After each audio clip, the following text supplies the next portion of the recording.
Good morning, dear student. Today your topic need for valuation of goodwill. मतलब goodwill की valuation की ज़रूरत कब पड़ती है. ठीक है. फर्स्टली है when there is a change in profit sharing ratio among the existing partner. जब बिजनेस में वर्क कर रहे पार्टनर का प्रॉफिट शेयरिंग रेशियो हम चेंज कर देते हैं. ठीक है. उस कंडीशन में हमको गुडविल की वैल्यूएशन या गुडविल की वैल्यू को मालूम करना ज़रूरी होता है. ठीक है. नेक्स्ट है when a new partner is admitted. Next है जब नए पार्टनर को हम लोग क्या करते हैं बिजनेस में एडमिट करते हैं, उस वक्त भी हम लोग क्या करते हैं गुडविल का कैलकुलेशन करते हैं. हम पता करते हैं कि हमारे बिजनेस की कितनी गुडविल है. ठीक है. फिर नेक्स्ट है when a partner retires of और डाइट्स. फिर नेक्स्ट रीज़न ये है जब हमारा पार्टनर क्या होता है रिटायर होता है और या तो वो डेथ कर जाता है, उस कंडीशन में भी हम लोग क्या करते हैं गुडविल को फाइंड करते हैं, गुडविल को कैलकुलेट करते हैं. ठीक है. कि जिस टाइम कोई पार्टनर की डेथ हुई है, जिस टाइम जो पार्टनर रिटायर हुआ है, उस टाइम हमारे बिजनेस की कितनी गुडविल थी. ठीक है. उसके बाद हम क्या करते हैं गुडविल कैलकुलेट करते हैं और जिस पार्टनर की जितनी गुडविल होती है उसको हम लोग दे देते हैं. फिर नेक्स्ट है when the firm is sold and when the firm is amalgamate with an other firm. ठीक है. फोर्थ वाला पॉइंट देखते हैं कि यह कह रहे हैं कि या तो हम अपने गुड्स अपने बिजनेस को क्या कर रहे हैं पूरी तरह अपने बिजनेस को हम सोल्ड कर रहे हैं. ठीक है. और या तो हम अपने बिजनेस को 5 वाला पॉइंट है किसी दूसरे बिजनेस के साथ हम लोग क्या कर दे रहे हैं वो मिला दे रहे हैं. ठीक है. उस टाइम हम लोग क्या करते हैं, उस टाइम भी हम लोग गुडविल का कैलकुलेशन करते हैं. ठीक. तो इतना रीज़न था गुडविल को कैलकुलेट करने का. अब नेक्स्ट है हम लोग पढ़ेंगे method of valuation of goodwill. Goodwill को मेथड किस मेथड से हम लोग क्या करते हैं फाइंड कर सकते हैं या फाइंड करते हैं. फर्स्ट नंबर है एवरेज प्रॉफिट मेथड. नेक्स्ट है सुपर प्रॉफिट मेथड. फिर नेक्स्ट है कैपिटलाइजेशन मेथड.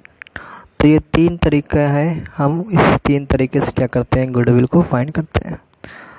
तो फर्स्ट तरीका है क्या, फर्स्ट मेथड क्या है वो हम क्या करेंगे स्टडी करेंगे. तो फर्स्ट मेथड में जो गुडविल को कैलकुलेट करेंगे उसका जो फार्मूला है value of goodwill is equal to average profit into number of year purchase. ठीक है. नंबर ऑफ ईयर परचेस और एवरेज प्रॉफिट, ये आपको अगर क्वेश्चन में डायरेक्ट दिया हुआ है तो हम एवरेज प्रॉफिट और नंबर ऑफ ईयर परचेस का मल्टीप्लाई कर देंगे तो आपको ये पता चल जाएगी कि कितनी गुडविल है. एवरेज प्रॉफिट क्या होती है और नंबर ऑफ परचेज ईयर क्या होता है ये आप जानते हैं, इसके बारे में जानना चाहेंगे हम लोग. ठीक है. एवरेज प्रॉफिट मतलब कई साल पुराना प्रॉफिट को हम लोग ऐड कर देंगे और उसी नंबर से हम लोग डिवाइड कर देंगे उसको, तो हमको ये पता चलेगा कि एवरेज प्रॉफिट क्या है.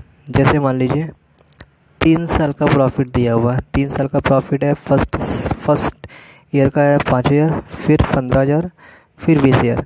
सबको हमने जोड़ दिया तो कितना हो गया 40,000. ठीक है.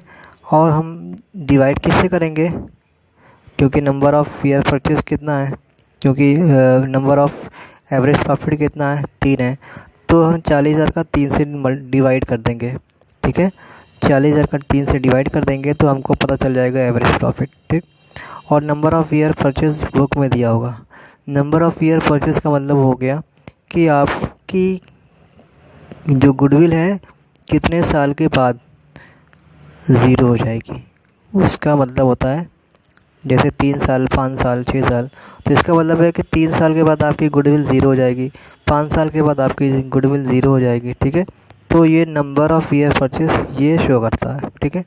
अगर हमको ये दोनों चीज़ की वैल्यू पता चल गई है, तो हम लोग क्या करेंगे, मल्टीप्लाई कर देंगे और हमको सारी चीज़ें पता चल जाएगी। ठीक है, अब हम लोग ये देखेंगे कि इसमें क्या क्या चीज़ें की क्या क्या चीज़ हमारे इस क्वेश्चन में फेस होंगे। ठीक है, तो factor should be taken into account will calculating the average profit. ठीक है, एवरेज प्रॉफिट को कैलकुलेट करने में क्या क्या फैक्टर हमको यहाँ मिल सकते हैं। नंबर है abnormal income of the year. ठीक है, एबनॉर्मल इनकम होगी या एबनॉर्मल लॉस होगा। एबनॉर्मल का मतलब हो गया कि जो बिजनेस से रिलेटेड ना हो ऐसी इनकम। जैसे हमारा बिजनेस है फर्नीचर का, अगर हम फर्नीचर सेल कर रहे हैं और बेच रहे हैं तो ये हमारी इनकम और लॉस हो रही है। लेकिन ऐसी इनकम जो हमारे फर्नीचर से नहीं आ रही है, ठीक है, हमने कोई रूम दे रखा है किराए पे, वहाँ से पैसा आ रहा है, तो उसको बोलेंगे एबनॉर्मल इनकम। ठीक है, तो ये कह रहे हैं कि अगर एबनॉर्मल इनकम होगी तो उसको हम लोग क्या कैलकुलेट करेंगे, तो abnormal income of year should be deducted out of the net profit. Net profit जो होगी उसमें से हम लोग क्या कर देंगे, इसको लेस कर देते हैं। उसी तरह है एबनॉर्मल लॉस। ठीक है, एबनॉर्मल लॉस ऐसा लॉस जो हमारे बिजनेस से रिलेटेड नहीं है। ठीक है, जैसे हमने मान लीजिए बिजनेस हमारा फर्नीचर का है, तो हमारा फर्नीचर्स का कोई लॉस नहीं है। ठीक है, हमारे पास क्या थी, एक बाइक थी जो हमने बेच दी। ठीक है, यह हमारा ऐसा लॉस। ठीक है, जैसे हमारा बाइक थी वो जल गई या चोरी हो गई तो मेरा लॉस हो गया। ठीक है, तो एबनॉर्मल लॉस अगर दिया हुआ है तो abnormal loss of a year should be added back to the net profit of that year. ठीक है, फिर ये कह रहे हैं कि income from investment should be deducted out of the net profit of that year because this income is received from outside the business। ये कह रहे हैं कि इनकम फ्रॉम इन्वेस्टमेंट, कहीं भी आपने इन्वेस्टमेंट किया है वहाँ से इनकम आ रही है। जैसे हमने कहीं जो है किसी को लोन दे दिया है, वहाँ से पैसा आ रहा है इंटरेस्ट, तो ये इनकम हमारी बिजनेस से रिलेटेड नहीं है, इसलिए हम लोग इसको माइनस कर देंगे। ठीक है, अब हम लोग पढ़ेंगे एग्जाम्पल नंबर फर्स्ट।